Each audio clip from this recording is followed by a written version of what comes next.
Good evening, all. Welcome to our final show of this year. We are going to be discussing about how to fight back mental health one song at a time. So this is going to be a good one, really good one. We may actually have Ashley singing. We don't know yet. I'm joking. I'm joking. But please do share this, guys. Please share this. Please, if you haven't already, subscribe. Please subscribe. Help us get to 1,000 subscribers by the 31st of December. Let's see if we can do that. That's our challenge for you. But on that note, we will see you in about 30 seconds.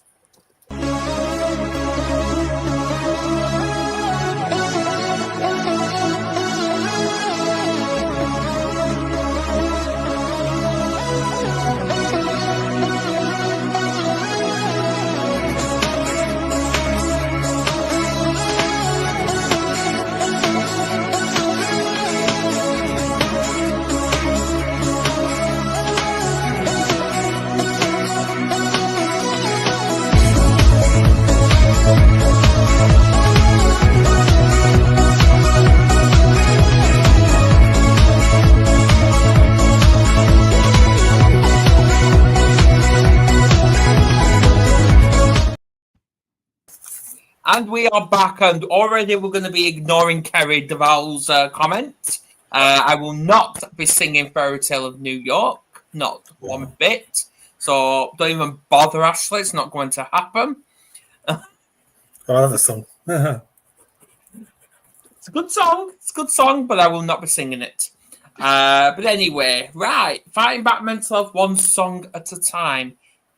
How do we kick off with this? So I'm going to start with ladies first. So what comes to you when you hear that statement? Well, for me, when I'm going through, I would say, difficult moments or moments of reflection, I always put on worship music, like for me. But really, in reality, I think any music, I am very much a person that pays attention to the lyrics. You can have anything from the sappy love songs when your relationship is in the toilet, or something that can spark memories or joy or happiness, but it also sparks sadness when you really listen to the lyrics. But again, when you're going through those difficult, like just life seasons and life moments, for me, it's the worship music, because there's just so much power in some of the verses and some of the lyrics that they use. I was just listening to some before as I was going through my devotional and just getting quiet, and that's the name of the song, is Quiet. But it's more so like knowing that my battles are being fought, in whether you believe in the universe by another being or whatever. Like, it isn't just in the physical sense. It's the knowing that there are some things that I just don't have to fight for, because it's already won on the other side. And you don't necessarily see that when you're going through the crap or those moments. It's something that you recognize later on. And it's wait a minute. Like, that wasn't a situation that was necessarily against me. That was a situation that was for me. But I couldn't see it in the moment and in the depths of the despair or the depths of the like mental battle that I was going through. But I can see it now that I'm on the other side of it. I turn to music a lot. Yeah, so do I. Like when I'm in crisis or when I'm tired and all that.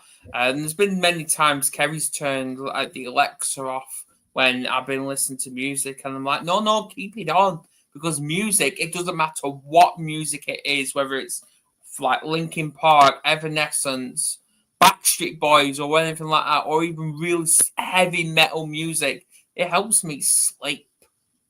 Yeah. It really does. So yeah, and I've noticed a lot more people have started listening to music while they're in the bath or a shower. Have you noticed that? Mm. Singing in the shower.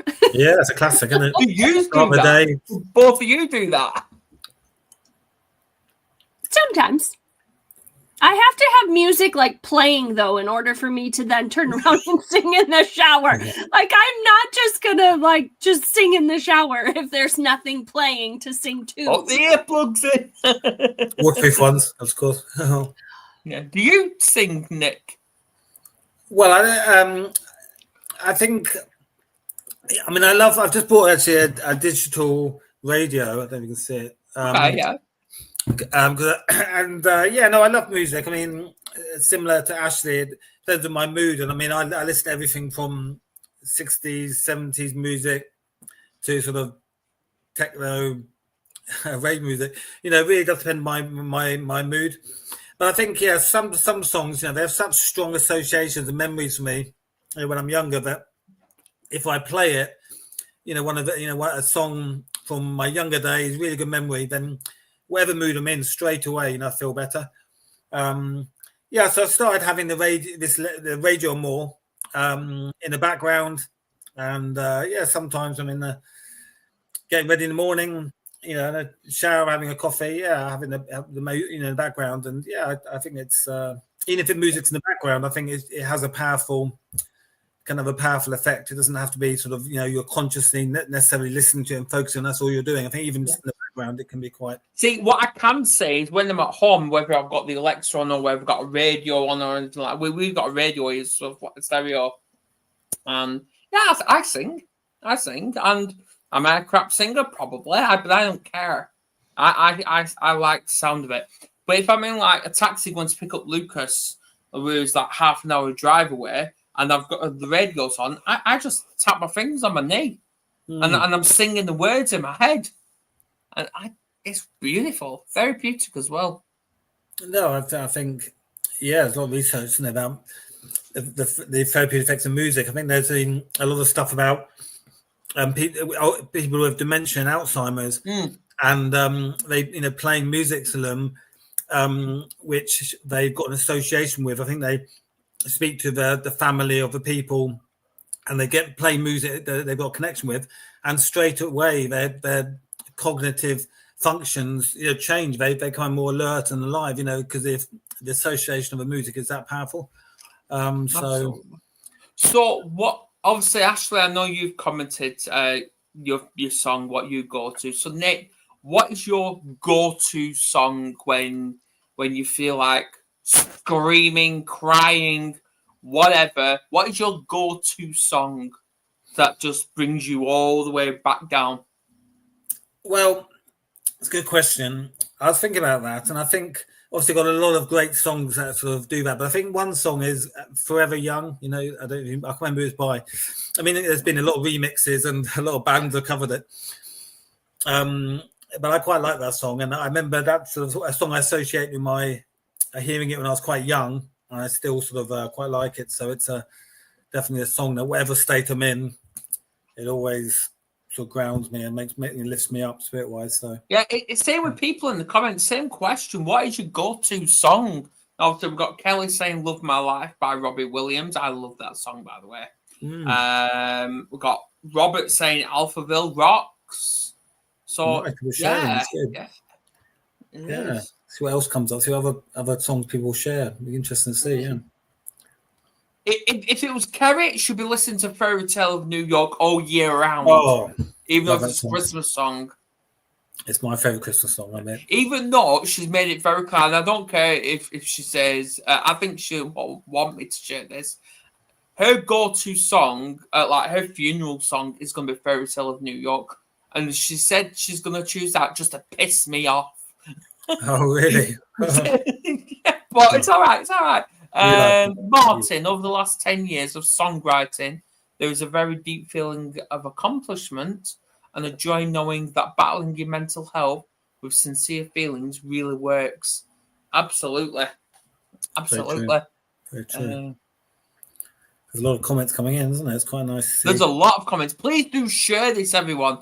Please share, and if you haven't already, please do subscribe because we want to get this all up. But yeah, I'd say my go-to song, just to calm me down, is there's a few. Definitely some 80s songs. Okay. Yeah, even though I was born in the 90s, I was brought up with 80s music.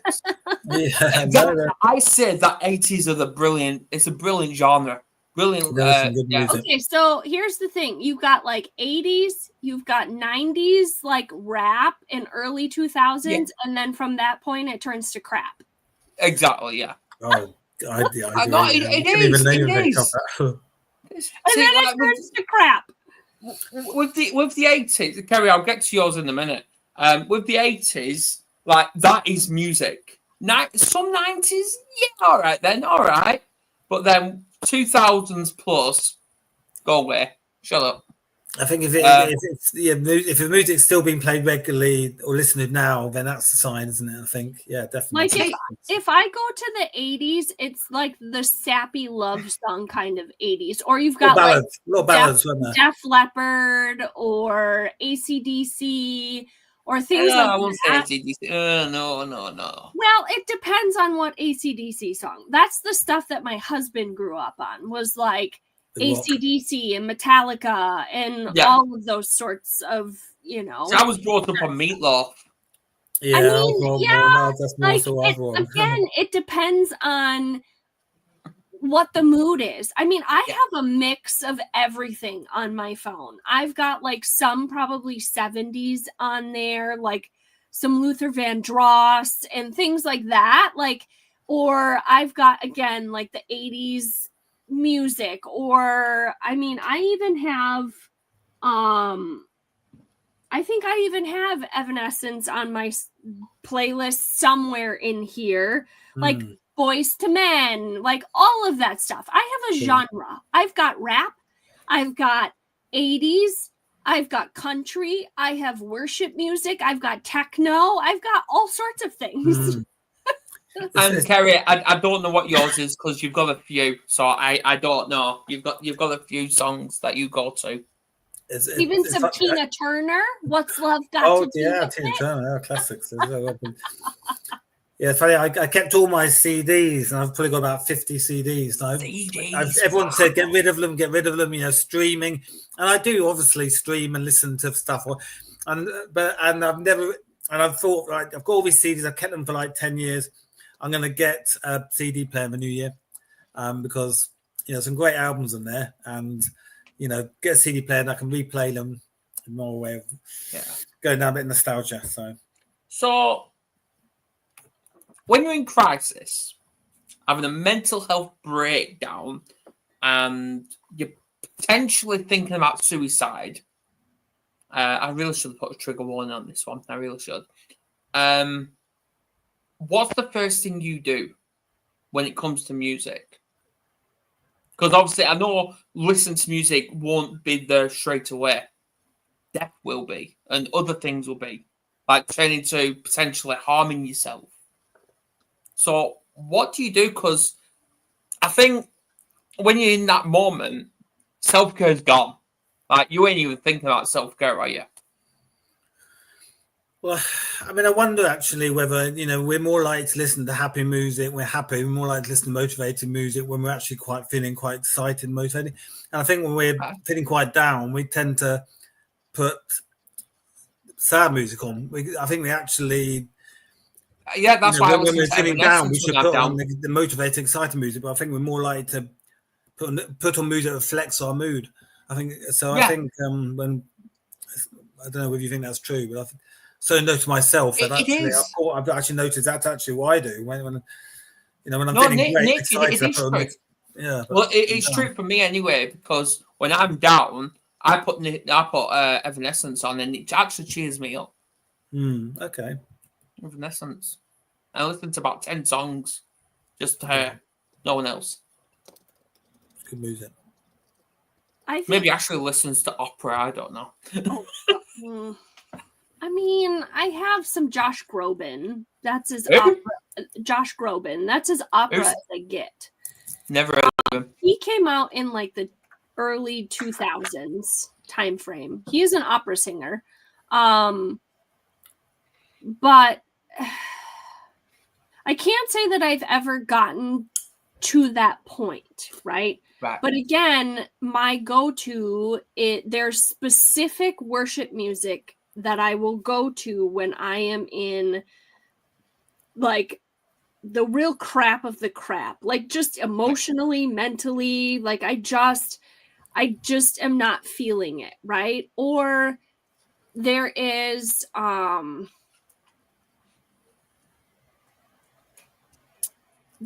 a song that Brandon Lake and Jelly Roll did, the Hard Fought Hallelujah, that came out.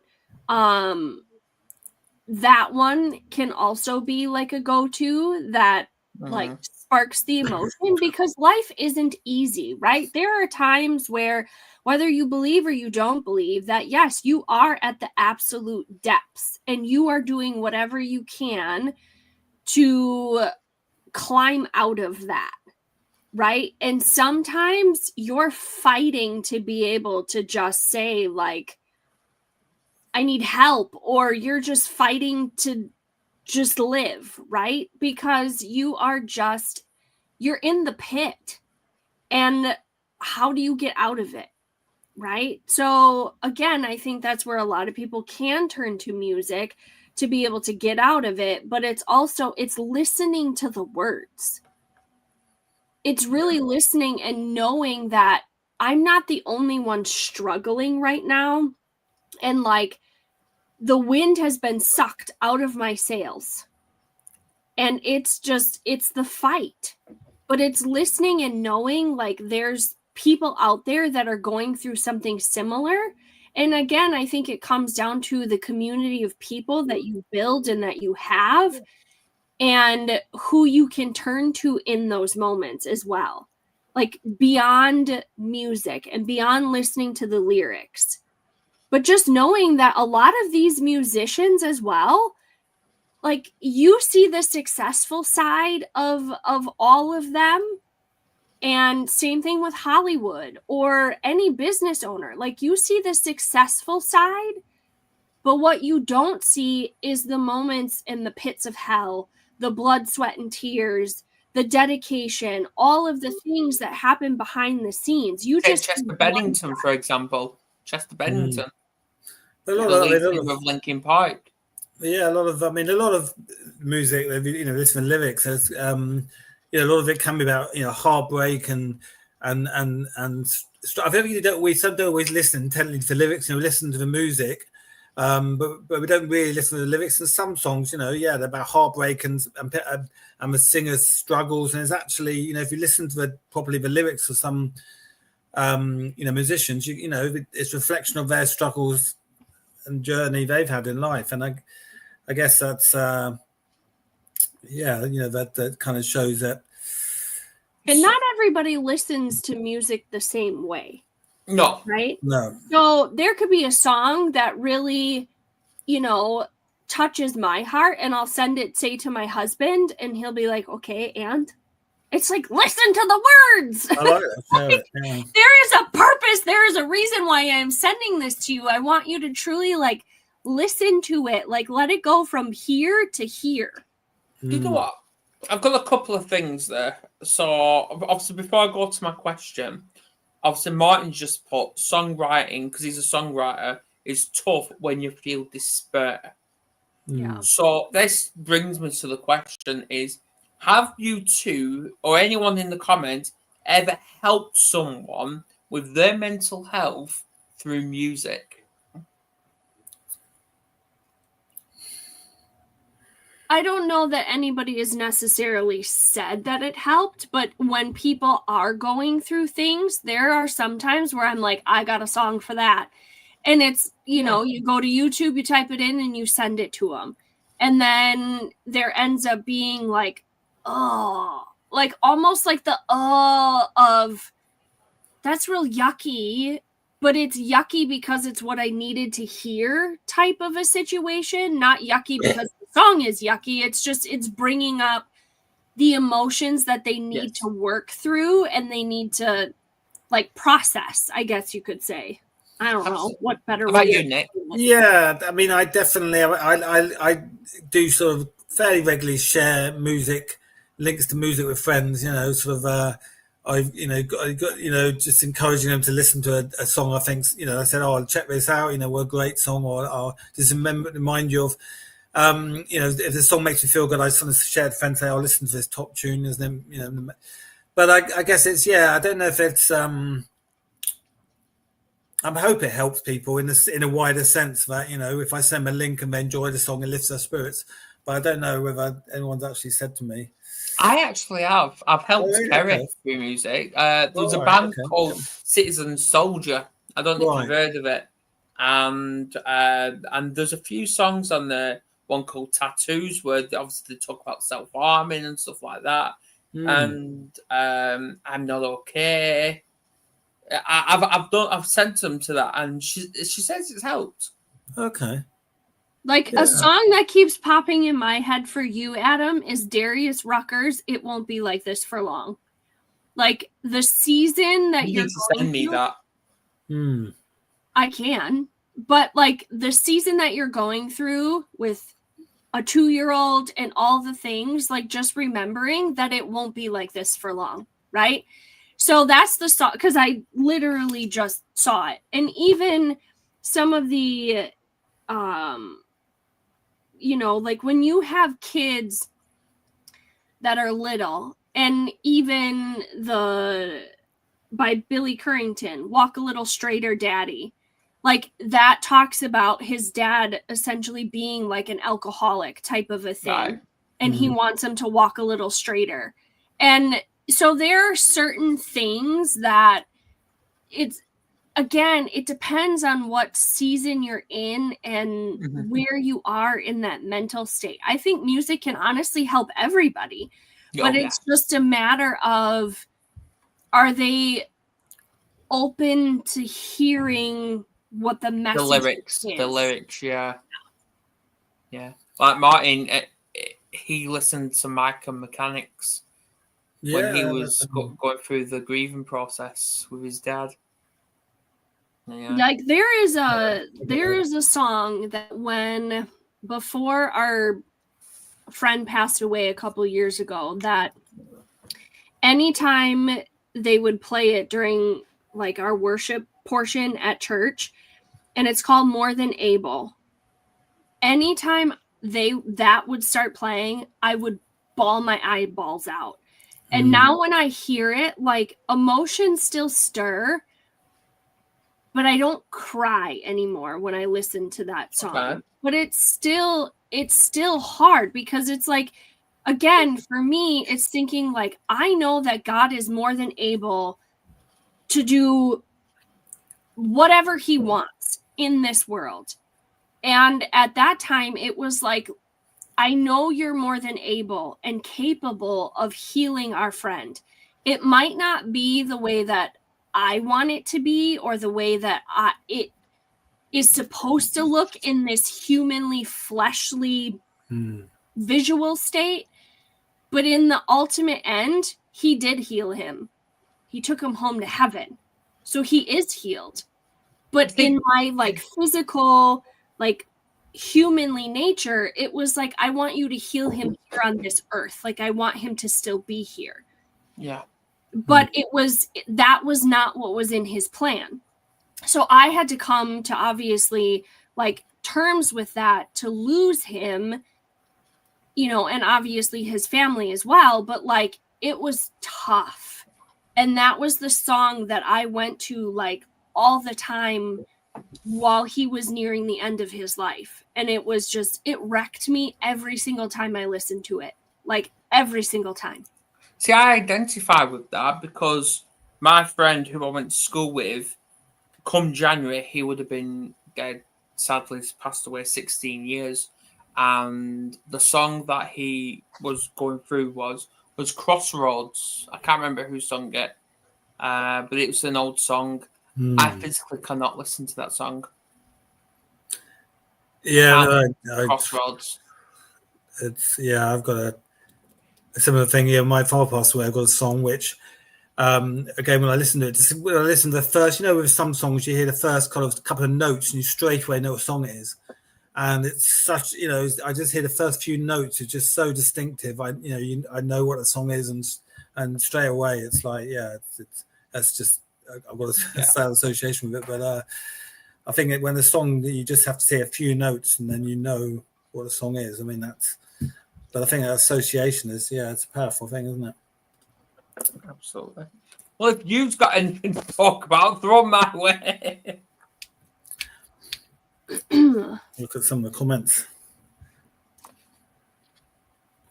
There's quite a mix here. Stormzy, Micro Mechanics, lots of different. Yeah, I've got your message, Ashley. I'll listen to it shortly. Well, and even to this, well, I would say that it's probably affected me but the song Christmas Shoes. Obviously, we're coming up to the Christmas period, but then it hit me more after my illness 7 years ago, and then listening to it and the whole storyline behind that song, it was like, that could have been me. And it's, you put yourself into that song, and I struggle to listen to that song, especially this time of year, but yet I still do, because sometimes you just need to cry, right? You just need to release emotion. So it's like, okay, I'm just gonna get sobby and weepy, don't mind me, kind of a thing.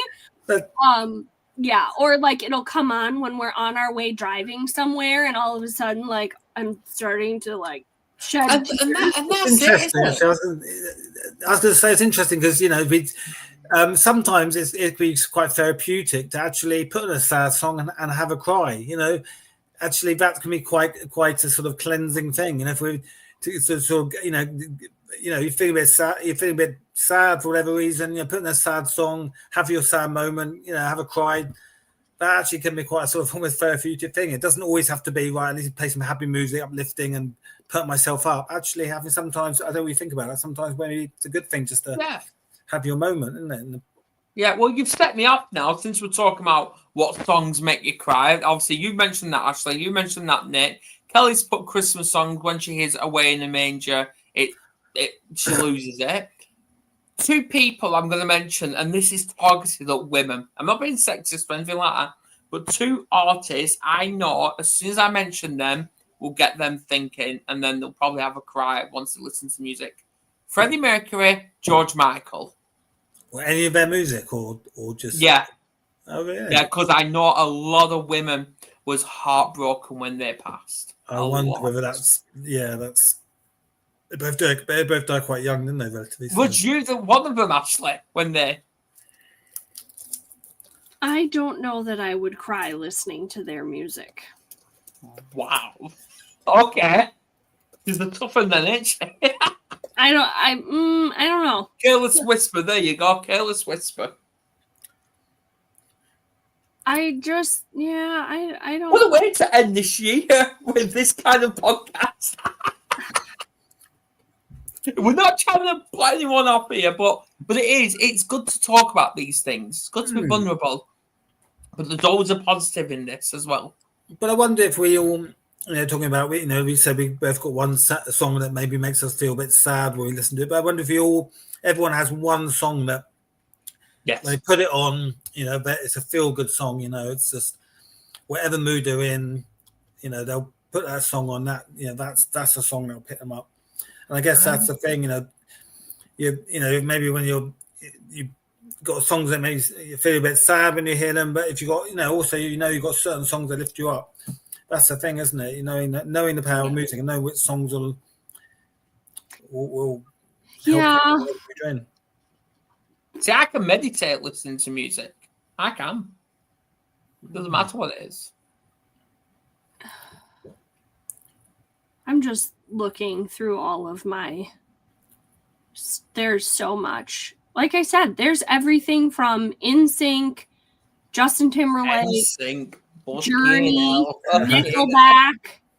Like, I got Meatloaf. I Do Anything for Love. I've got that song. Well, that's a classic. Yeah, it's a classic. Like The Lady in Red. I mean, I've got all sorts of stuff in here. Yeah, I guess it's guilty pleasures. I think it really just depends on the mood. Like, what are you in the mood to listen to right now? Like, if I want to scour through all of my stuff, okay, I'm in the mood for Journey, or I'm in the mood for Backstreet Boys, or, you know. Yeah, I think a particular genre of music, it just depends. Fits well with different types of mental health. Like, for example, depression would be My Heart Is Broken by Evanescence. If they're, I don't know, psychotic or something like that, they're going through the time warp, as Robert said. I don't know. Yeah. By the way, back in 2017, me and Kerry came to London. We went to London to see Wicked in London Theatre. I can't remember what the theatre was called. It was expensive anyway. And and I was literally forced, against my will, to do the time warp in the moves. I was forced against my will. Forced. You enjoyed it. No, I did. I did enjoy it. I did. Yeah. Wow. I enjoyed That's good. It's good. I guess it's also about guilty pleasures, isn't it? You know, we you know, with music, we've all got those sort of songs which we're probably maybe a little bit embarrassed to tell people we like, but actually, you know, they're the ones that we like the most, we enjoy the most. You know, maybe some really cheesy pop tune that we wouldn't sort of tell everyone. I remember when I was at a party, it was a house party, and a song came on, and it was a house party I had when I lived in a big house years ago, and I was playing different music randomly through I think I was using it. Anyway, this song came on. I thought this is quite cool, and then someone said to me, "Oh, I can't believe you like Justin Bieber." And I was so embarrassed, but I didn't realize it was. I think it's a remix, but yeah, at that moment, I quite enjoyed it. But I guess we've all got we've all got that sort of guilty pleasures where, you know, I think in some ways, you know, music is, as individuals, what, you know, maybe we don't, you know, we can, you know, don't always tell everyone what that song is. It's a personal thing, isn't it? What sometimes it can be a really cheesy tune. Yeah. All right. Now I've just put this topic into, like, actually you've inspired me to do this, so I've done it, and I've put it into ChatGPT. And a lot of questions have come up. A lot of questions. ChatGPT. I can't believe she just did that. I really cannot believe she just did that. I did just do that because I'm like, yes, I got Adam to use AI. Yeah, it's pretty slow though. All right. When it comes to using music as a coping tool, what role can playlists play in managing anxiety, depression, or stress? That follows on from your questions, isn't it? About, you know, different playlists for different moods, different. Or what I could do, which I think is get Ashley thinking, or maybe you as well, Nick. How can music help create a routine or grounding ritual for mental health? Oh, I like that one. I do use AI every day. I do. You do now, but you didn't for a while. Oh, shut up! Yeah. You know how long it took you to decide to finally use it? It took a long time. A long time. Cracked it though. Now it's a long time. Well, it's like habits, isn't it? You know, having some good habits. You know, how you start the day is how you sort of live the day. So if you can have some good habits, when you get up, so try and start the day with a bit of a positive routine, whatever that is to you. And maybe music could be part of that.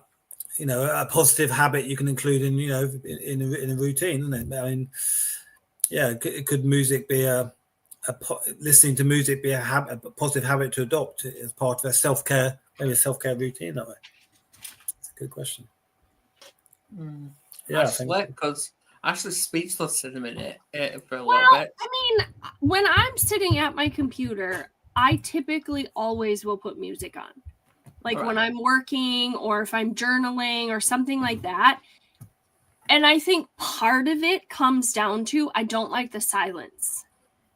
I agree. I'm saying I have a hard time to sit in the quiet, which is also where the distractions can come in, because then all of a sudden I'm paying attention more to the music than I am to what I was needing to do.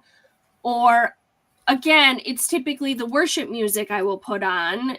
But if the Lord is telling me to be in the quiet and in the stillness to be able to hear him, and then I'm like distracted with the music, it completely defeats the purpose.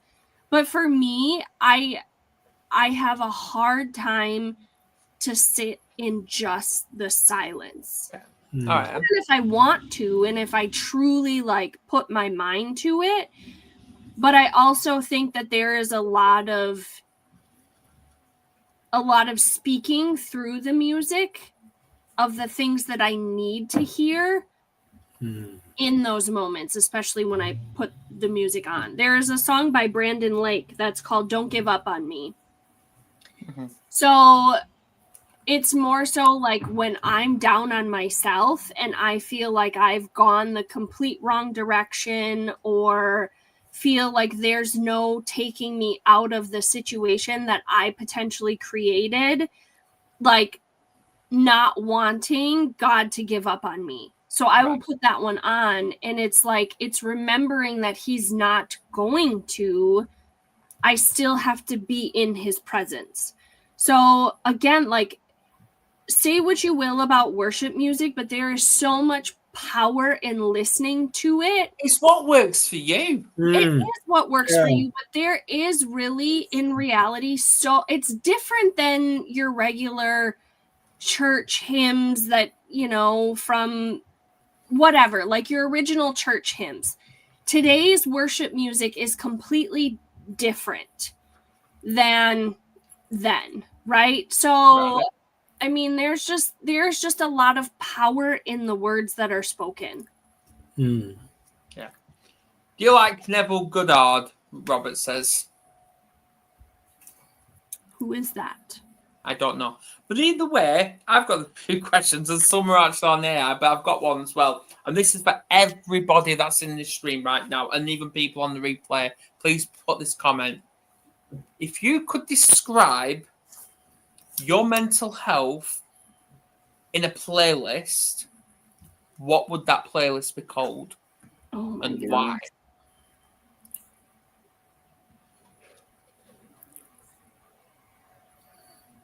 If you could describe your mental health right now using a playlist, what would it be called and why?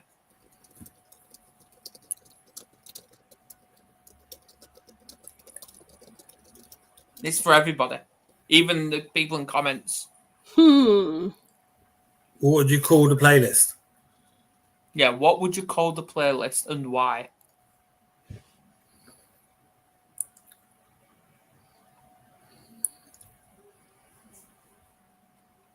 Oh, I've got everybody thinking. Well, that's a bit important one. You gotta get it right. Oh my gosh. I don't want to just dodgy because it's up and down. All right, okay, all right. Yeah, I was going to say something like maybe the up and down anthems to my life. You know, I don't know, I'm a bit. I always think of anthems, you know, like those big, powerful ballad songs. Okay. But yeah, maybe reflecting the up and downs, isn't it? That's a good question. That's a good question. Yeah. Stranger Things, because my mental health is up and down. Okay, so here is what I did. I plunked this into my chat GPT, my friend, and he gave me some ideas. And some of these songs are literally ones that I've listened to, like Alicia Keys, Girl on Fire, Unstoppable. So for me, from what he said, The Woman I'm Becoming, and full playlist goes anywhere from worship music to, again, like Alicia Keys, Christina Aguilera, to Coldplay, even some of the, George Michael is on here. I mean, there's a lot of different ones. I might have to check some of these out, but like, I don't know. I like some of the ones in the comments. Sue said dodgy because it's up and down. I guess that means life's up and down. Kelly, Stranger Things, so that, because mental health can be up and down. I like that. But then Kelly said buzzing because she's in a good place at the moment. But this time last year would have been different. So I guess it's where you are at the moment when you put it together. It does. But it's interesting. There we go. Rocky Balboa workout music. That's Eye of the tiger, my friend. Yes, Eye of the tiger. yes, of course. Yeah. So I think it really just,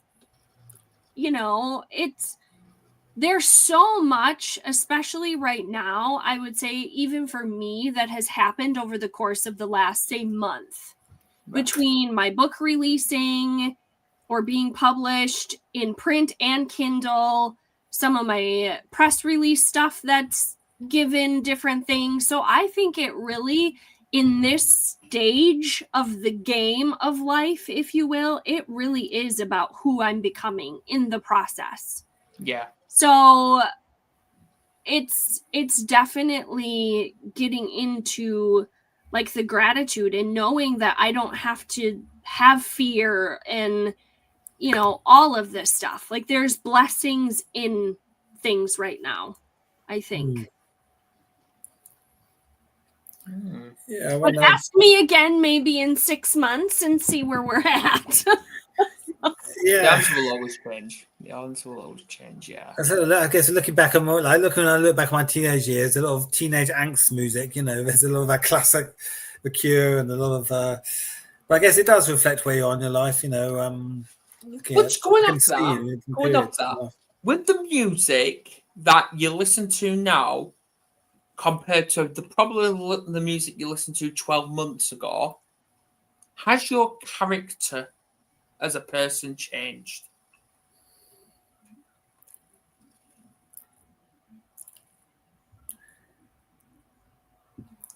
Not my essentially a character. Like your personality. Have you noticed the change within yourself with the type of music you listen to? I think perhaps beliefs, perception, sort of attitudes and behaviour and those sort of things. I think fundamentally my personality hasn't changed. I think perhaps part of the self-development journey. I think perhaps my confidence has grown in certain areas where things like that. But I think I don't know if personality has changed, but certainly as a person, we go through a journey, and so that. Well, as Kerry described me, when I was drinking, I'm a drunken arsehole, and now I'm just an arsehole. There we go. But I'm proud to be one. And for me, I would say 12 months ago, I went through my playlist and got rid of a lot of music that is no longer where my values, I guess you could say, are.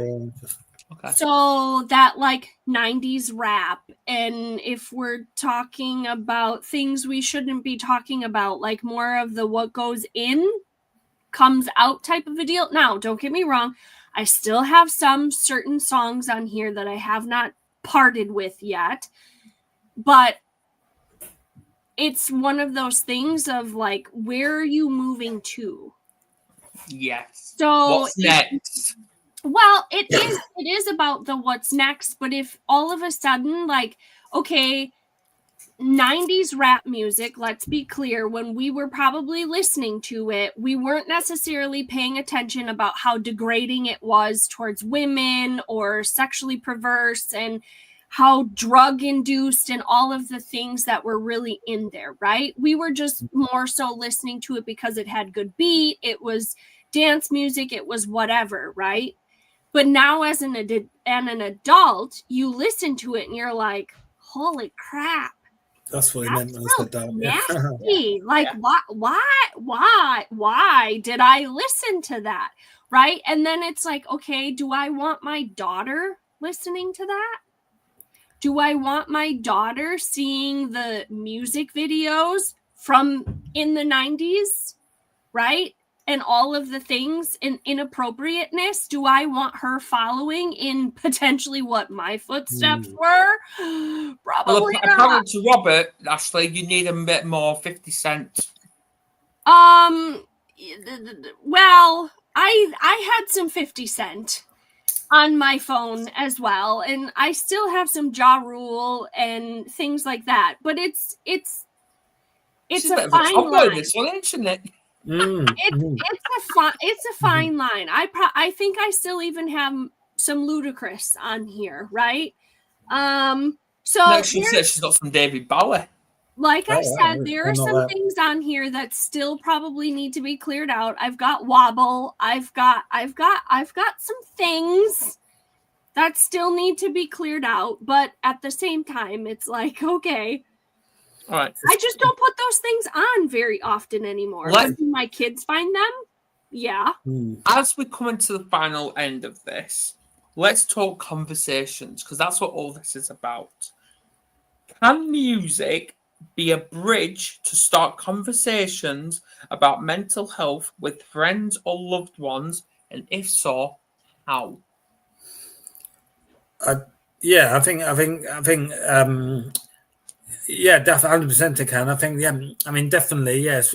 And if we're looking at, how we can support people with mental health, it's all about having conversations, being there for people, and create community. Yeah. And I think, music is definitely a way of doing that. So music is something that I think if you look at social groups, one of the things that often people talk about is music related subjects, and going to music, listening to music socially.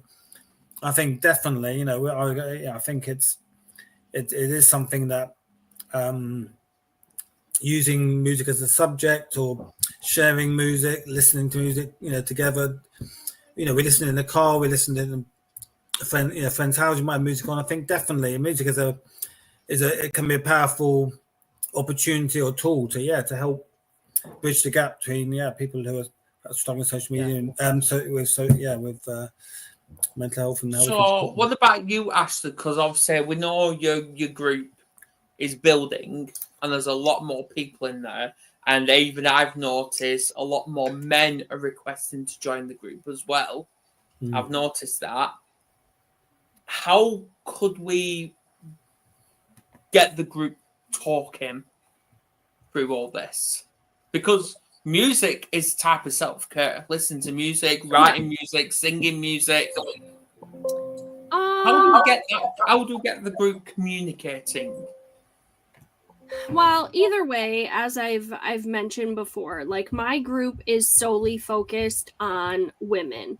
Obviously, you're in there as an admin simply because we have the mental health warriors together. And you're also in there because Carrie is in there, right?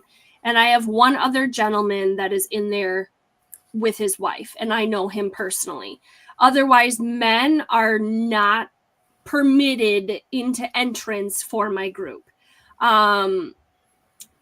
Now, that isn't to say that at some point I wouldn't potentially open up like a completely separate one where then it can be mixed and mingled.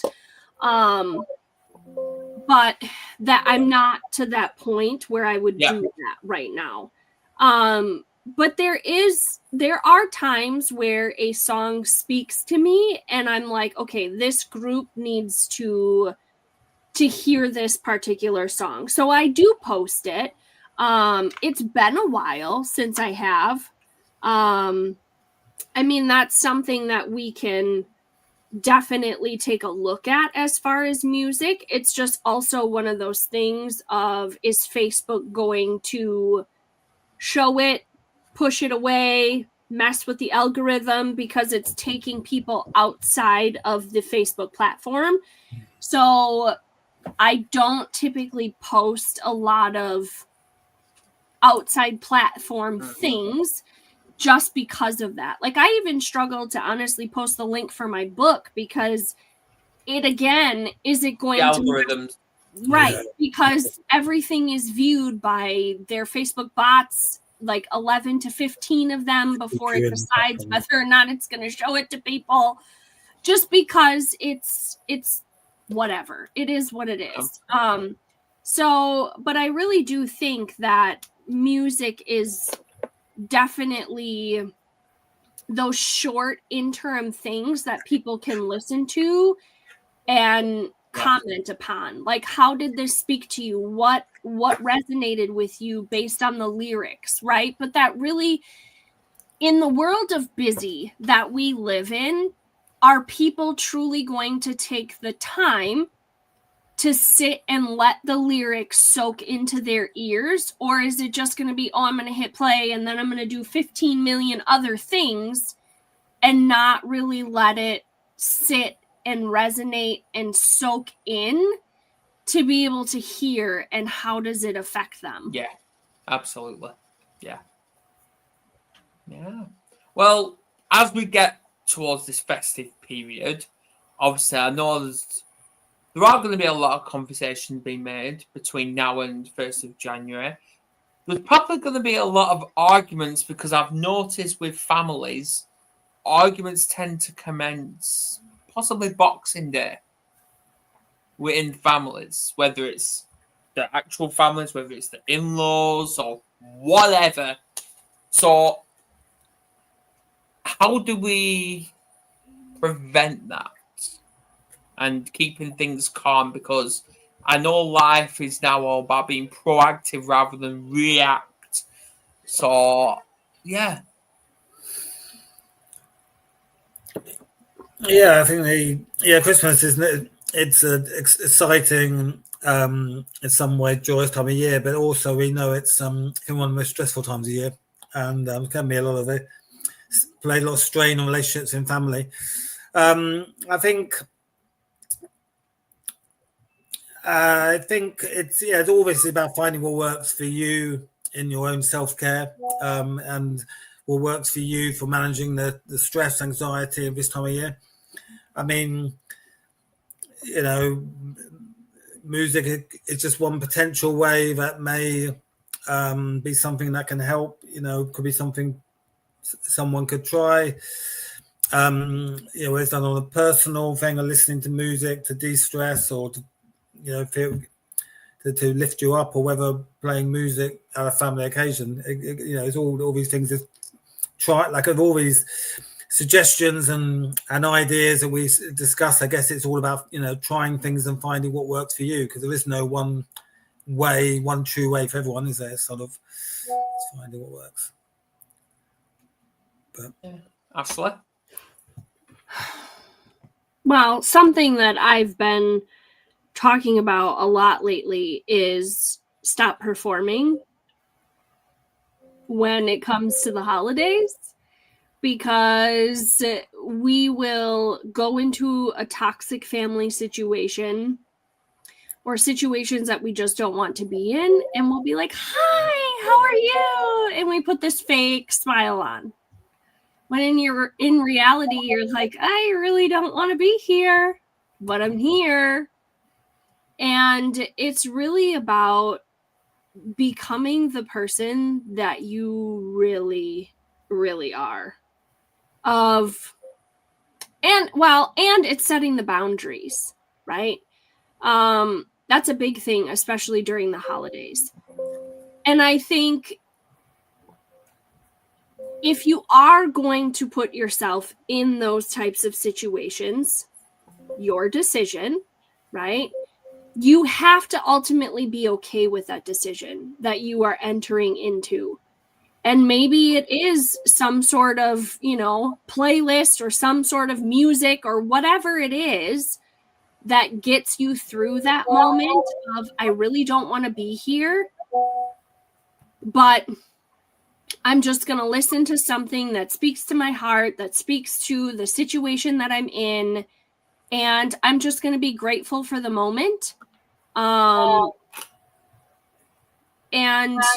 I'm going to get through it, right?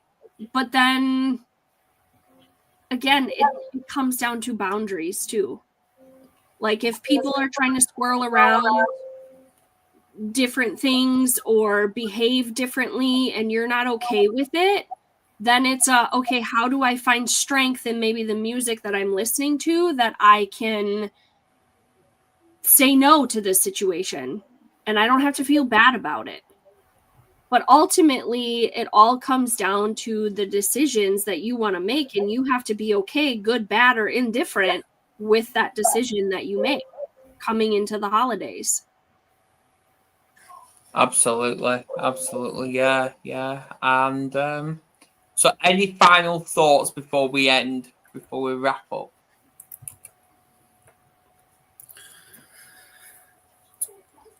Well, I mean, hopefully everyone has a nice Christmas, but do prioritize your own well-being and mental health. It can be a stressful time. It can be a lot of strain on relationships, family being very close together, a lot of intense things going on that period. So I guess it goes back to, prioritizing, if you need a bit of time out during the day or at some point, do that. Do what is needed for your own self-care, but also, for the situation that you're in during for the Christmas period. So just make sure that you have that awareness that it can be a hard time of year, and you've got to prioritize yourself and do what it takes for you to have a good, healthy Christmas. Ashley, because I know you're the Grinch. I'm joking. I am not the Grinch. I just have a hard line of what I'm willing to do and not do. And it's taken a long time to get there, which is why I speak on it now. But like Nick said, my wish for all of you is, yes, to have a very good Christmas and a happy New Year. And but really, really, really think about what doesn't get to come with you in the new year. Because not every person, not every situation, baggage, all of the things, not all of that stuff is meant to come with you year to year. And it comes down to the decision that you want to make, right? You've got 2 weeks, essentially, until Christmas. If you don't have plans figured out for Christmas yet, maybe you are solo, or maybe you are with just your immediate family that lives in your 4 walls, right? And that's okay. You don't have to go all out and do all these things just to have a highlight reel. You don't need to live your life in the highlight reel of somebody else just for it to look whatever way that you think it should look, right? And it's just remembering that whatever you decide to do is okay. You don't have to have this fancy, glorious, over-the-top Christmas performance, my friends. You really don't. And I think it has become very apparent to my husband and I this Christmas season especially, that there are people in our lives. There are people in your life. There are people in your life, Nick. And maybe it's even personally, it's you guys. But either way, there are people in our lives that are struggling to even provide a Christmas for their family. And some of us are like, oh my gosh, I've got to buy this, and this for my kids yet. And like all of these things. And it's become blatantly aware that I would rather give my children experience versus things.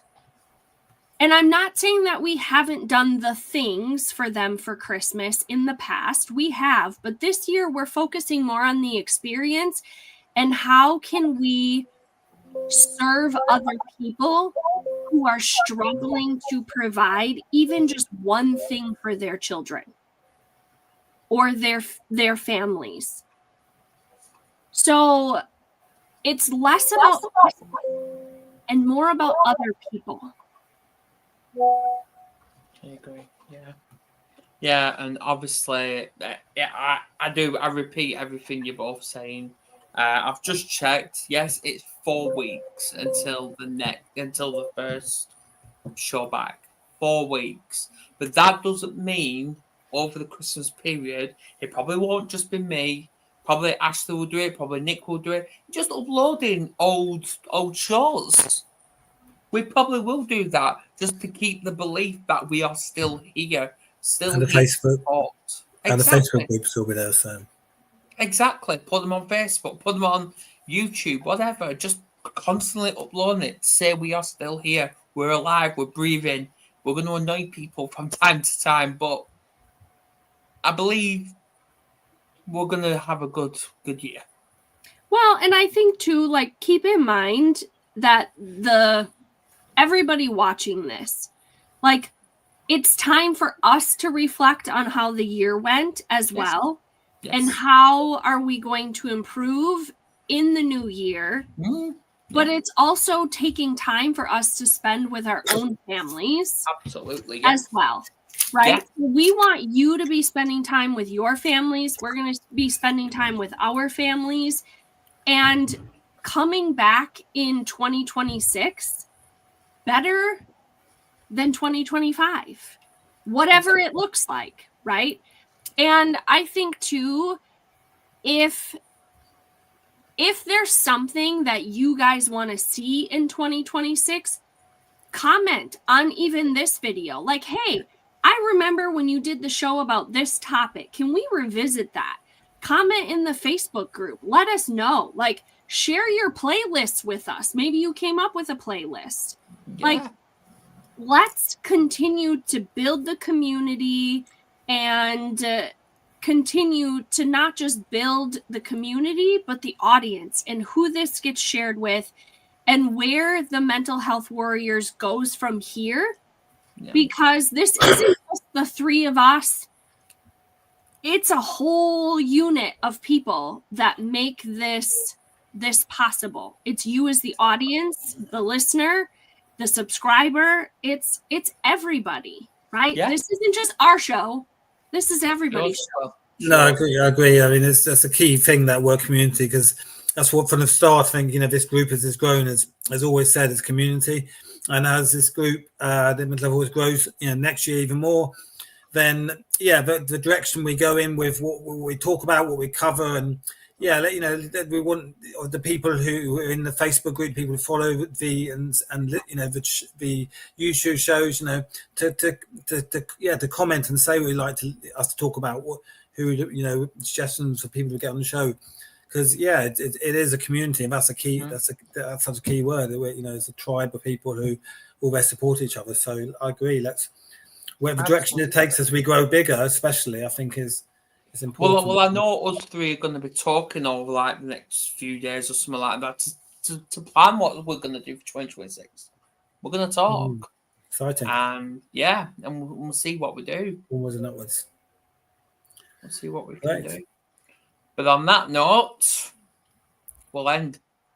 Well, Happy New Year to listeners. Yeah. See you in 2026.